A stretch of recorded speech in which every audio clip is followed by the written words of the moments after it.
अरब में एक मशहूर पहलवान था जिसका नाम रुकाना था। वह अपनी ताकत पर बहुत घमंड करता था क्योंकि आज तक कोई उसे कुश्ती में हरा नहीं सका था। पूरे अरब में उसकी ताकत की मिसालें दी जाती थी। जब भी कोई उससे मुकाबला करता वह बड़ी आसानी से उसे पछाड़ देता। लोग उससे डरते थे और कोई भी उसे चुनौती देने की हिम्मत नहीं करता था। एक दिन रुकाना रास्ते से गुजर रहा था कि उसकी मुलाकात हमारे नबी हजरत मोहम्मद सल्लल्लाहु अलैहि वसल्लम से हुई। हुजूर अकरम सल्लल्लाहु अलैहि वसल्लम ने उसे इस्लाम की दावत दी और कहा, ऐ रुकाना, अल्लाह एक है, उसी की इबादत करो, वही सबका मालिक है। रुकाना हंसते हुए कहने लगा, ऐ मोहम्मद, आप मुझसे मजाक कर रहे हैं। मैं तो पूरे अरब का सबसे ताकतवर आदमी हूँ। अगर आप मुझसे कुश्ती में जीत जाएं तो मैं मान लूंगा कि आप सच्चे नबी हैं और आपकी बात हक है। हमारे नबी सल्लल्लाहु अलैहि वसल्लम ने उसकी चुनौती को कबूल किया। दोनों आमने सामने आए। लोगों की भीड़ जमा हो गई। सभी यही सोच रहे थे कि रुकाना तो कभी हारा ही नहीं, तो आज कैसे हारेगा। कुश्ती शुरू हुई। रुकाना ने पूरी ताकत लगा दी, लेकिन हुजूर अकरम सल्लल्लाहु अलैहि वसल्लम ने उसे एक झटके में जमीन पर गिरा दिया। रुकाना चौंक गया। उसने पहले कभी ऐसा महसूस नहीं किया था। वह जल्दी से उठा और कहने लगा, फिर से मुकाबला होगा, ये मेरी भूल थी, इस बार मैं पूरी ताकत लगाऊंगा।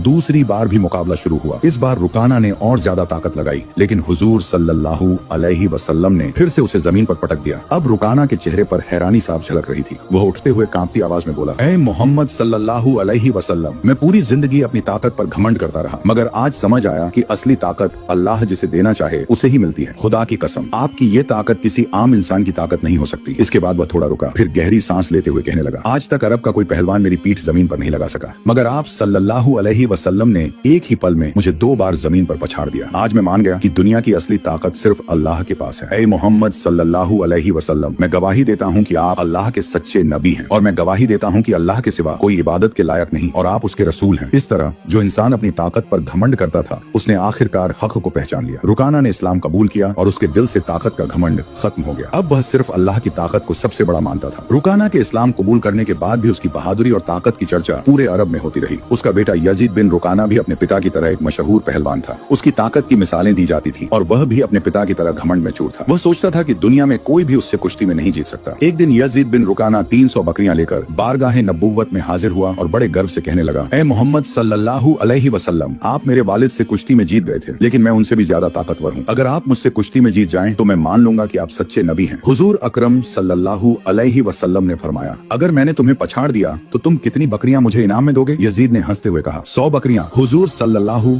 अलैहि वसल्लम ने उसकी चुनौती को कबूल कर लिया। दोनों आमने सामने आए। भीड़ इकट्ठा हो गई। यजीद ने पूरी ताकत लगा दी, मगर हुजूर अकरम सल्लल्लाहु अलैहि वसल्लम ने उसे इतनी जोर से जमीन पर पटक दिया कि वह कुछ देर तक उठ ही न सका। वह हैरान होकर खड़ा हुआ और 100 बकरियां दे दी। यजीद अब गुस्से में आ चुका था। उसने दोबारा मुकाबले की चुनौती दी। हुजूर सल्लल्लाहु अलैहि वसल्लम ने इस बार भी उसे जमीन पर गिरा दिया। यजीद को यकीन ही नहीं हो रहा था कि वह लगातार दूसरी बार हार चुका है। मजबूर होकर उसने 100 और बकरियां दे दी। अब भी उसका घमंड नहीं टूटा था। उसने तीसरी बार मुकाबले की